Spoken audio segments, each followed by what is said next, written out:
Nunca pensei que o lugar onde eu mais sonhei em trabalhar se tornaria o palco do meu maior pesadelo. Na época eu era só mais uma assistente tentando provar meu valor, acreditando que trabalho duro e dedicação eram suficientes. Até que o meu próprio chefe cruzou todos os limites. Ele me assediou, me humilhou e quase destruiu minha carreira. Mas o que ele não sabia é que aquele dia seria o começo da minha virada. Hoje ele sabe quem eu sou. E eu nunca mais precisei provar nada pra ninguém. Meu nome é Mariana. Tenho 32 anos e nasci em Guarulhos, na Grande São Paulo. Sempre fui aquela menina estudiosa, esforçada, que acordava cedo para pegar 2 ônibus até a faculdade. Minha mãe era professora da rede pública e meu pai, mecânico. A gente não tinha luxo, mas tinha dignidade. E eu cresci ouvindo que estudo era o único caminho para mudar de vida. Me formei em administração numa faculdade particular, pagando com bolsa e trabalhando meio período numa loja de roupas no shopping. Quando me formei, eu tinha um sonho: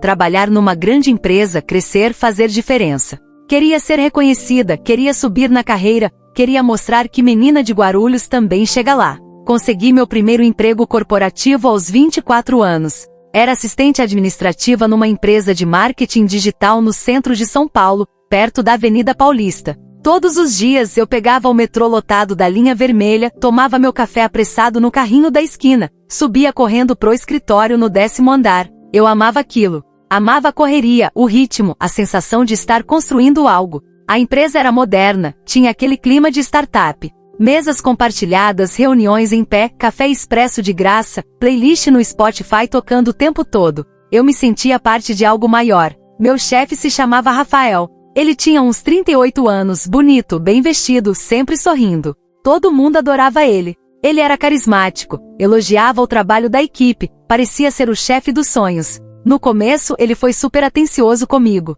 Me dava feedbacks, me incluía nas reuniões, dizia que eu tinha potencial. Eu me sentia valorizada. Pela primeira vez achei que estava no lugar certo. Mas com o tempo as coisas começaram a mudar. E eu, ingênua, demorei para perceber. Começou de um jeito sutil. Elogios que pareciam inocentes, mas que me deixavam desconfortável. Mariana, você tá linda hoje. Esse vestido ficou perfeito em você. No começo eu agradecia sem jeito e fingia que era normal. Afinal, ele era meu chefe. Ele era querido. Eu achei que estava exagerando. Depois vieram as mensagens fora do horário. Mensagens no WhatsApp, às vezes às 10 da noite, às vezes no fim de semana. Mariana, você tá aí? Preciso de um arquivo. Eu mandava. Obrigado. Você é sempre tão dedicada. E depois, você é especial, sabia? Eu não sabia o que responder. Agradecia e mudava de assunto. Mas o desconforto crescia. Um dia, ele me chamou para uma reunião na sala dele. Fechou a porta. Disse que precisava conversar sobre um projeto. Sentou perto demais. Tocou no meu braço enquanto falava. Eu travei. Não consegui reagir. Ele percebeu e sorriu. Relaxa, Mariana. A gente se dá bem, não é? Saí daquela sala com as mãos tremendo. Comecei a evitar ficar sozinha com ele. Quando ele me chamava, eu inventava desculpa ou pedia para outra colega ir junto. Mas ele insistia. Começou a fazer comentários na frente da equipe. A Mariana é minha preferida. Se todos fossem como a Mariana, minha vida seria mais fácil. As pessoas riam. Eu fingia que ria também. Mas por dentro, eu estava morrendo de vergonha. Tentei falar com uma colega mais velha. Ela me ouviu e disse, Mariana, ele é assim mesmo. Ele é carismático, brinca com todo mundo. Não leva a sério. Eu fiquei calada. Será que eu estava exagerando? Será que o problema era eu? Mas piorou. Ele começou a me chamar para almoço sozinhos. Vamos conversar sobre sua carreira. Eu ia porque tinha medo de dizer não. Ele falava do trabalho, mas também fazia perguntas pessoais. Se eu tinha namorado, se eu morava sozinha, o que eu gostava de fazer nos finais de semana. Eu respondia com respostas curtas, tentando manter distância. Mas ele não desistia. Um dia, ele colocou a mão no meu joelho embaixo da mesa. Eu me afastei na hora. Ele sorriu e disse, desculpa, foi sem querer. Mas eu sabia que não foi. Voltei pro escritório com vontade de chorar. Mas não chorei. Porque se eu chorasse, todo mundo ia perguntar. E eu tinha vergonha. Vergonha de admitir que estava sendo assediada. Vergonha de achar que talvez a culpa fosse minha. Quando tentei falar sobre isso com o RH, a gerente me ouviu com cara de desconforto. Ela disse, Mariana, você tem certeza? O Rafael é um dos nossos melhores gestores. Ele nunca teve reclamação.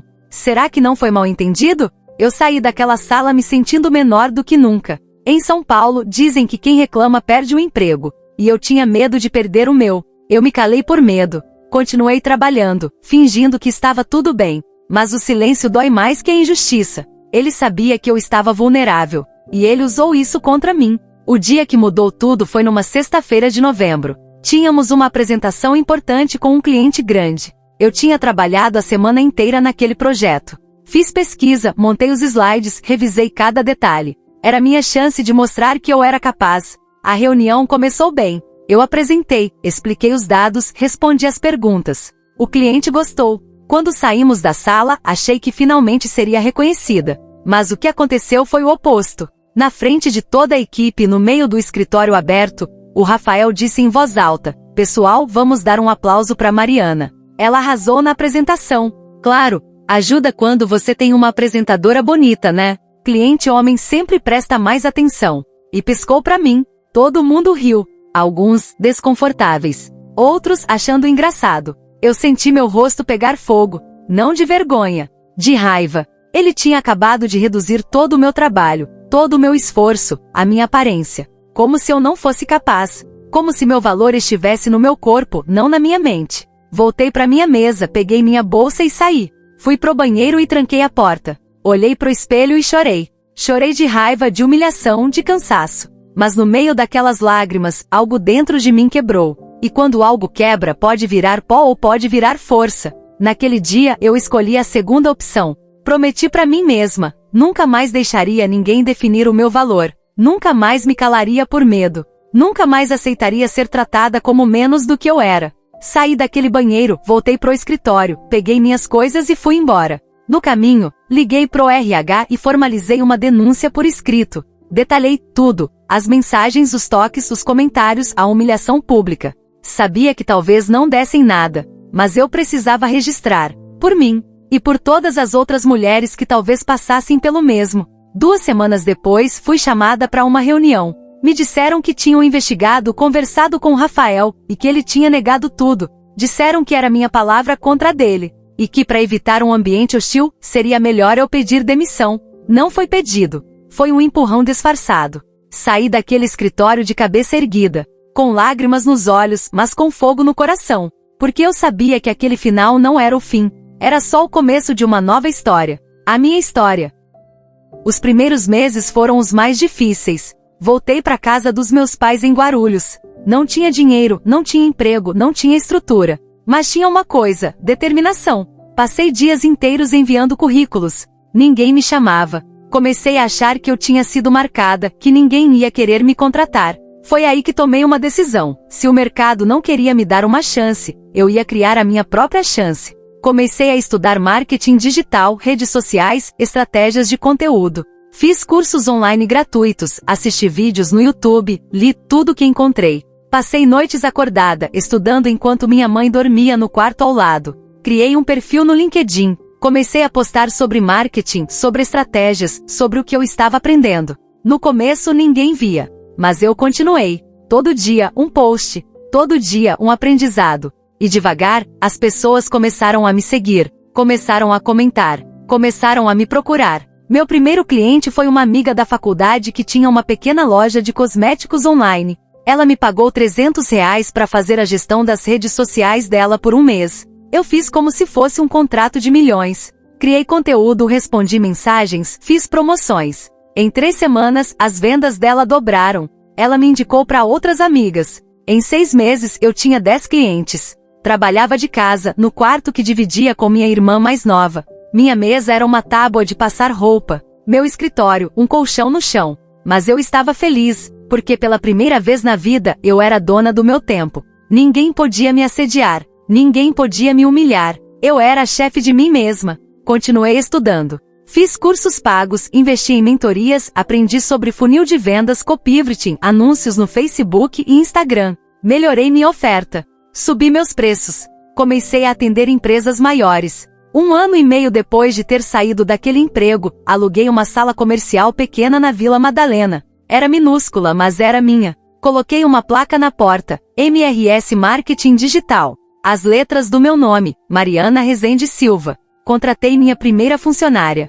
Ela se chamava Júlia e tinha acabado de sair de um emprego onde também foi assediada. A gente se entendeu na hora. 2 anos depois, minha agência tinha 15 funcionárias. Todas mulheres. Não porque eu era contra contratar homens, mas porque eu queria criar um espaço seguro. Um lugar onde nenhuma mulher precisasse ter medo de ser ela mesma. Onde nenhuma mulher fosse reduzida à aparência. Onde o trabalho falasse mais alto que qualquer outra coisa. Começamos a ser reconhecidas no mercado. Ganhamos prêmios de melhor agência iniciante. Fomos destaque em blogs de empreendedorismo. Nosso faturamento chegou a 7 dígitos. E tudo isso sem investidor, sem favor, sem atalho. Só trabalho, dedicação e propósito. Eu trabalhava dobrado. Acordava às 6, pegava o metrô para a Vila Madalena, passava o dia em reuniões, criando estratégias, atendendo clientes. À noite fazia networking nos cafés da Paulista. Tomava café com empreendedoras, trocava ideias, construía parcerias. Enquanto ele almoçava com os chefes, eu fazia reuniões nos cafés. E a cada contrato fechado, uma parte de mim se corava. Meu sucesso não era sobre dinheiro. Era sobre me libertar do medo. Era sobre provar para mim mesma que eu era capaz. Que eu sempre fui. E que ninguém nunca mais teria o poder de me fazer duvidar disso. 3 anos depois de ter saído daquela empresa, recebi um convite. Era para ser palestrante num evento de marketing digital em São Paulo, no WTC, perto da Berrini. O tema era empreendedorismo feminino e resiliência no mercado. Aceitei na hora. No dia do evento, cheguei cedo. Vesti meu melhor terno, passei batom vermelho, prendi o cabelo. Estava nervosa, mas confiante. Quando subi no palco, tinha mais de 300 pessoas na plateia. E foi aí que eu vi, no meio da multidão, sentado na 5ª fileira, Rafael. Nossos olhares se cruzaram. Ele me reconheceu na hora. Vi o rosto dele mudar. Surpresa, desconforto, talvez até vergonha. Respirei fundo. Sorri. E comecei a falar. Contei minha história. Não citei nomes, mas contei. Falei sobre assédio no ambiente corporativo. Sobre como o silêncio machuca. Sobre como a dor pode se transformar em força. Falei sobre recomeçar do zero. Sobre construir algo do nada. Sobre transformar humilhação em propósito. Quando terminei, a plateia se levantou. Aplausos. Lágrimas. Mulheres vieram me abraçar depois, me agradecendo por ter tido coragem de falar. Algumas me contaram suas próprias histórias. Histórias que eu conhecia bem, porque eu tinha vivido a minha. Rafael saiu antes do final. Não falei com ele. Não precisei, porque eu não precisava da validação dele. Não precisava de desculpas, de reconhecimento, de nada. Meu sucesso falava por mim. Hoje, minha agência tem mais de 30 colaboradoras. Faturamos mais de 2 milhões por ano. Atendemos marcas grandes, multinacionais, startups. Mas o que mais me orgulha não é o faturamento. É o ambiente que criei. Um lugar onde toda mulher se sente segura. Onde toda mulher é respeitada. Onde nenhuma mulher precisa ter medo de ser quem ela é. Transformar a dor em força é o maior ato de justiça que uma mulher pode fazer. Não é sobre vingança. É sobre renascimento. É sobre olhar no espelho e reconhecer a própria força. É sobre não deixar que ninguém defina quem você é ou até onde você pode chegar. Hoje, quando olho para trás, eu agradeço. Não pelo que aconteceu, mas pelo que eu me tornei por causa disso. Porque a dor me ensinou coisas que o sucesso nunca teria ensinado. Me ensinou empatia. Me ensinou força. Me ensinou que o silêncio nunca é a resposta. Se você está passando por algo parecido, eu quero que você saiba, não é sua culpa. Nunca foi. Assédio não é elogio. Desrespeito não é brincadeira. E você não precisa aceitar nada disso para manter seu emprego, sua carreira, sua vida. Falar é difícil, eu sei, mas se calar é pior. Porque quando você se cala, você entrega o seu poder para quem não merece. E você merece muito mais do que isso. Força não é gritar. Força é seguir em frente mesmo quando o mundo quer te calar. É levantar todos os dias mesmo quando dói. É acreditar no seu valor mesmo quando ninguém acredita. E é transformar a sua história de dor numa história de vitória. Se essa história te tocou, deixa um coração nos comentários. E se você já passou por algo parecido, saiba que você não está sozinha. Sua história importa. Sua voz importa. E o mundo precisa ouvir. Compartilha esse vídeo com alguém que precisa ouvir isso hoje. Pode ser uma amiga, uma irmã, uma colega. Porque às vezes a gente só precisa saber que não está sozinha para encontrar a força de recomeçar. E se inscreve no canal Dramas de Luxo. Porque aqui, toda mulher tem espaço. Toda história tem valor. E toda vitória merece ser celebrada.